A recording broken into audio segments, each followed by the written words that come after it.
মাত্র 70 টাকায় আমরা এসে পৌঁছালাম আরামবাগ থেকে মায়াপুর।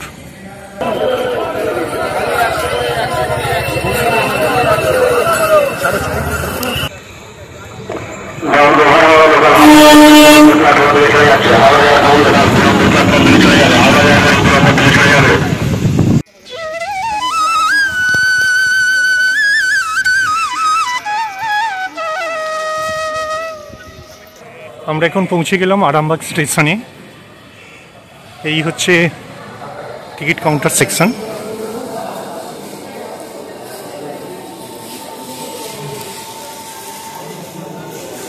আমরা এখন ধরব 37374 গোঘাট হাওড়া লোকাল, যেটা ছাড়বে 13:22।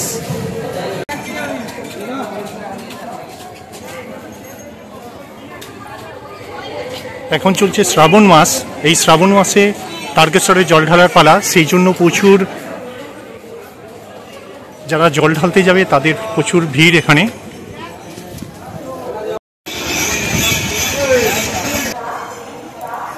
আজ হলো 8ই আগস্ট, 22শে শ্রাবণ। থাম্বনেল থেকে বুঝতেই পারছেন আমরা চলেছি মায়াপুরের উদ্দেশ্যে। তো দেখছেন এখন আমরা নামছি হচ্ছে 2 নম্বর প্ল্যাটফর্ম। এই গোঘাট হাওড়া লোকালটা 2 নম্বর প্ল্যাটফর্মে দিয়েছে। এইখান থেকে প্রচুর ভিড় আজকে।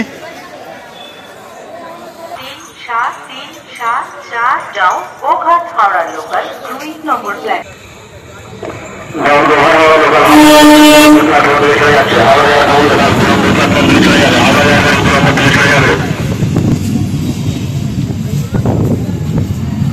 আমাদের ট্রেন এখন 2 নম্বর প্ল্যাটফর্মে চলে এসছে। এবার ওঠার পালা, সিটটা ধরতে হবে।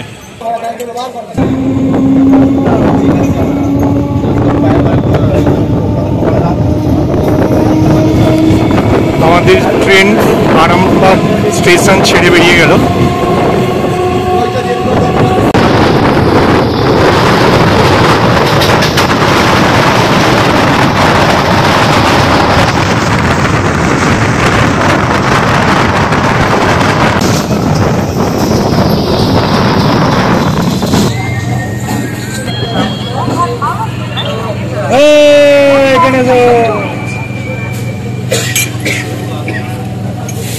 আমরা এসে পৌঁছলাম আরামবাগের পরের স্টপেজ অর্থাৎ মায়াপুর স্টেশনে। এটা কিন্তু হুগলির মায়াপুর।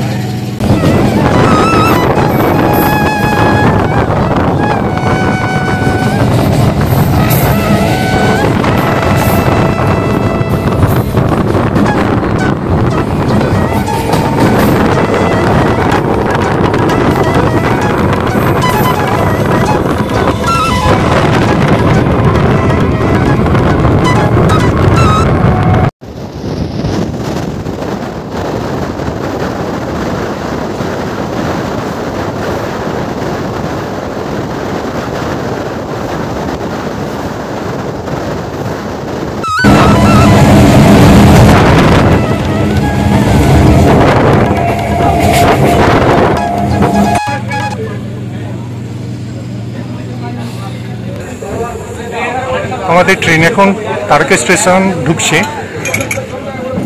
এই তারকেশ্বরে চলছে এখন শ্রাবণী মেলা। আজ 22শে শ্রাবণ। তো এই শ্রাবণী মেলায় কিন্তু তারকেশ্বরের ভোলাদেবীর কাছে প্রচুর সমাগম হয় সব জলযাত্রীরা। তো এই তারকেশ্বর স্টেশন থেকেই কিন্তু এই ট্রেনে কিন্তু প্রচুর ভিড় হবে।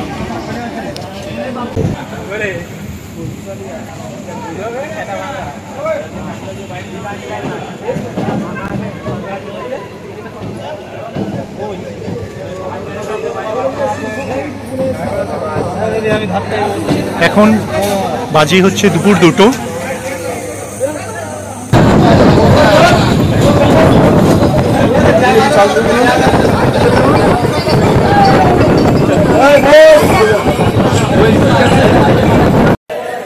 আমরা এখন শেওড়াফুলি স্টেশনে নেমে পড়লাম। আমাদের গন্তব্য মায়াপুর।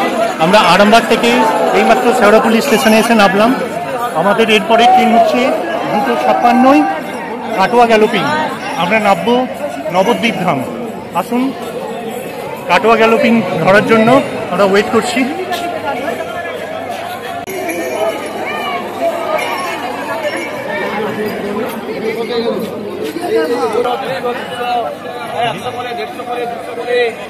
এখন জলযাত্রীদের প্রচুর ভিড় তারকেশ্বরের শ্রাবণী মেলায় জল নিয়ে যাওয়ার জন্য দলে দলে জলযাত্রীদের দল শেওড়াফুলি ঘাটে যাচ্ছে। আপনারা দেখতেই পাচ্ছেন।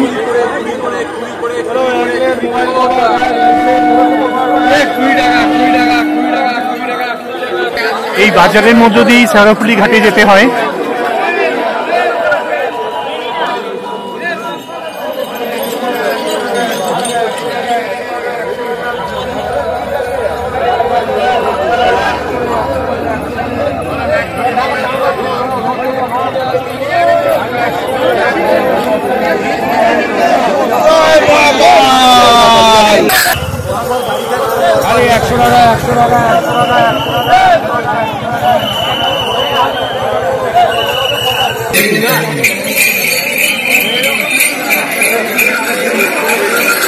আমরা এখন ওয়েট করছি হাওড়া টু কাটোয়া গ্যালোপিং লোকালের জন্য, যাব নবদ্বীপ ধাম।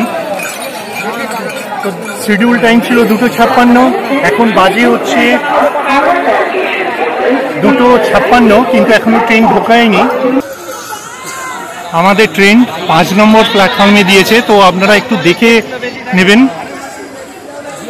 4 নম্বর থেকে 5 নম্বরে দৌড়ে আসতে হলো।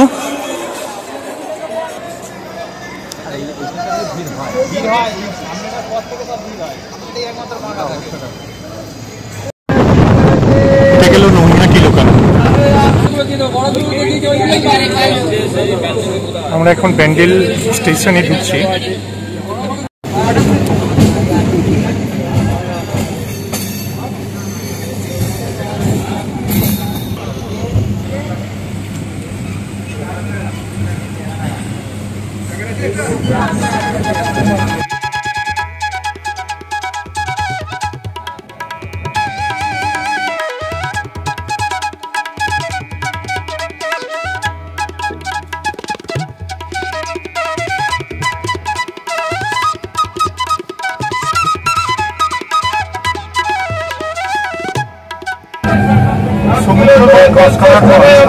এরপরে স্টপেজ হচ্ছে কালীনগর, তারপরে নবদ্বীপ ধামে আমরা ঢুকে যাব।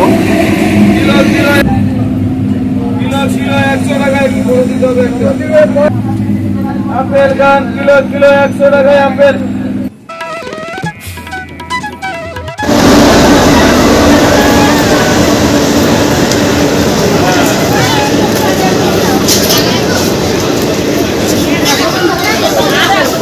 আমরা এখন নবদ্বীপ ধামে এসে পৌঁছালাম।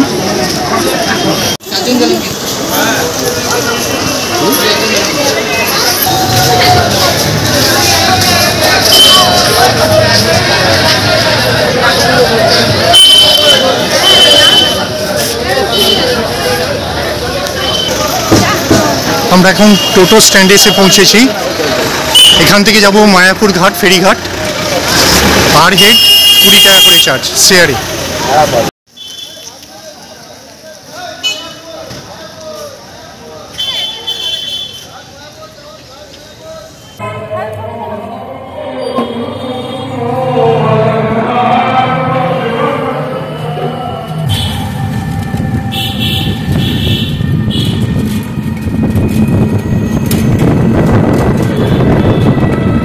আমরা এখন মায়াপুর ঘাটে এসে পৌঁছেছি। স্টেশন থেকে প্রায় 4 কিলোমিটার ডিস্টেন্স। আমরা এখন ঢুকছি টিকিট কাউন্টারের কাছে ফেরির টিকিট কাটার জন্য। এখান থেকে ফেরিঘাটে নৌকা জনপ্রতি 5 টাকা, আর লঞ্চের জন্য হচ্ছে 10 টাকা।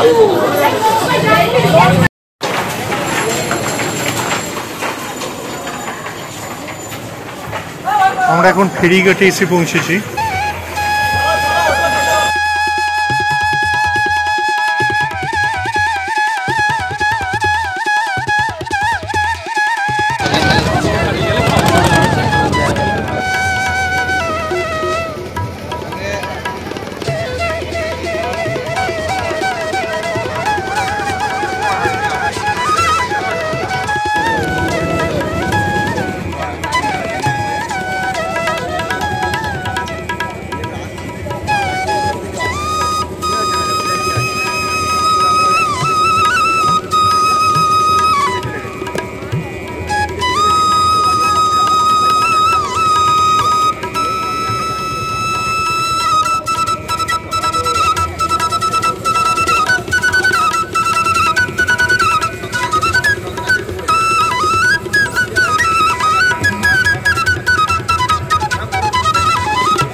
আমরা এখন ফেরিঘাট থেকে বেরিয়ে পড়লাম, এরপর চলেছি ইস্কন মন্দিরের দিকে। এই বাসে করেই আপনারা যেতে পারেন, এই বাস ইস্কন মন্দিরের সামনে দিয়ে যাবে।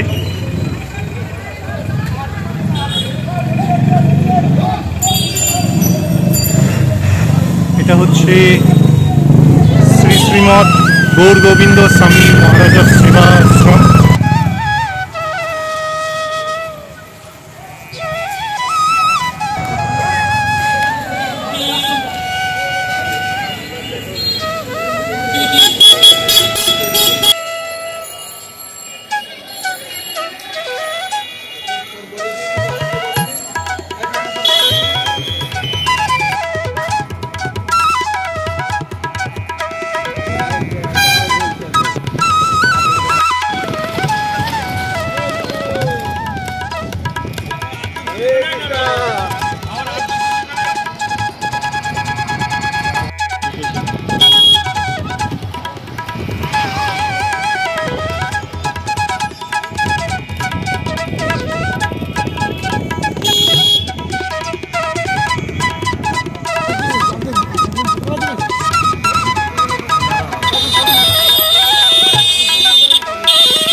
আমরা এখন এসে পৌঁছেছিলাম গদা ভবনের কাছে।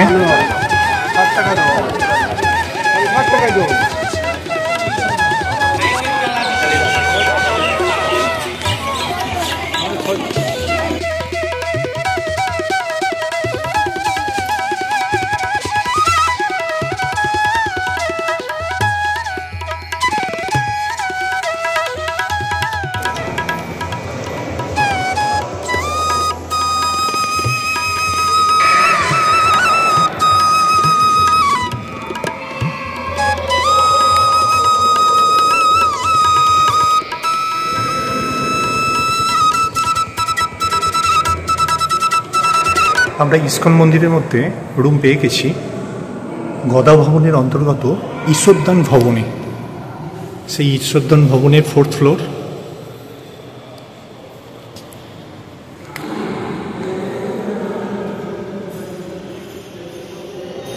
নিচে যেটা দেখালাম ওটা হচ্ছে রিসেপশন এরিয়া।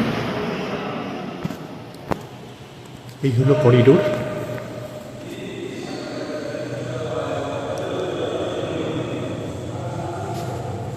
আমরা নিয়েছি নন এসি রুম।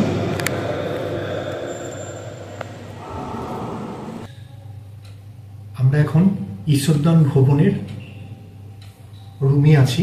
এটা হচ্ছে 4th ফ্লোরে। গদা ভবন থেকে বুক করে নিয়ে এলাম। ঠিক গদা ভবনের পিছন দিকেই হচ্ছে ঈশ্বরদান ভবন। এই হলো আমাদের রুম। দুটো সিঙ্গেল বেড, সুন্দর ডেকোরেশন। তার সাথে এই হচ্ছে টেবিল, তার সাথে জলের সুব্যবস্থা, সমস্ত কিছু পরিষ্কার পরিচ্ছন্ন।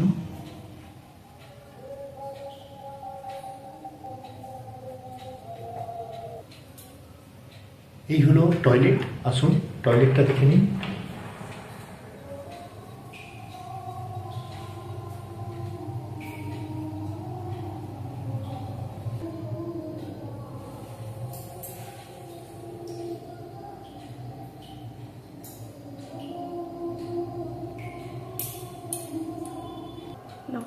চেকিং টাইম হচ্ছে 11টা আর চেক আউট টাইম 9টা। আমরা এই সন্ধ্যেবেলা এসে বুক করলাম। তো যথারীতি দেখেছেন আমরা আরামবাগ থেকে কিভাবে এলাম। এসে এই গদা ভবনের বুকিং রিসেপশন থেকে বুক করে নিয়ে এলাম। এই রুমের ভাড়া পড়েছে 990 টাকা। এই পর্দার পিছনে সুন্দর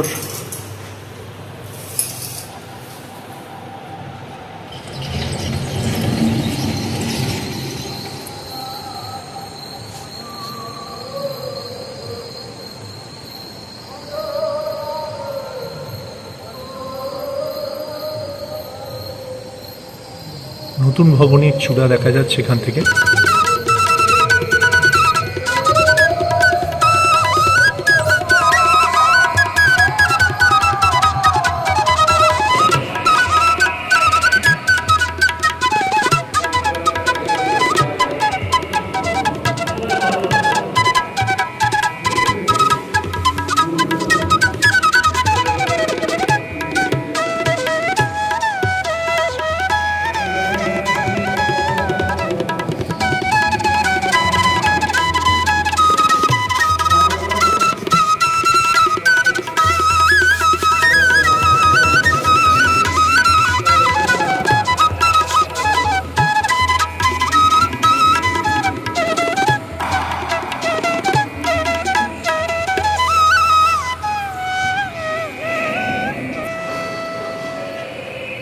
মাত্র 70 টাকায় আমরা আরামবাগ থেকে ট্রেনে করে শেওড়াফুলি হয়ে নবদ্বীপ ধাম হয়ে আমরা এসে পৌঁছালাম মায়াপুরে। যারা হাওড়া থেকে আসবেন তাদের লাগবে 60 টাকা। এসে রুম বুক করলাম ইস্কন মন্দিরের অন্তর্গত ঈশ্বরদান ভবনে। আমার এই ভিডিওটা আপনাদের কেমন লাগলো তা একটু কমেন্ট করে জানাবেন। যদি ভালো লেগে থাকে তাহলে অবশ্যই লাইক এবং সাবস্ক্রাইব করুন। পরবর্তী ভিডিও নোটিফিকেশন পেতে বেল আইকনটা প্রেস করে দিন। শুভরাত্রি।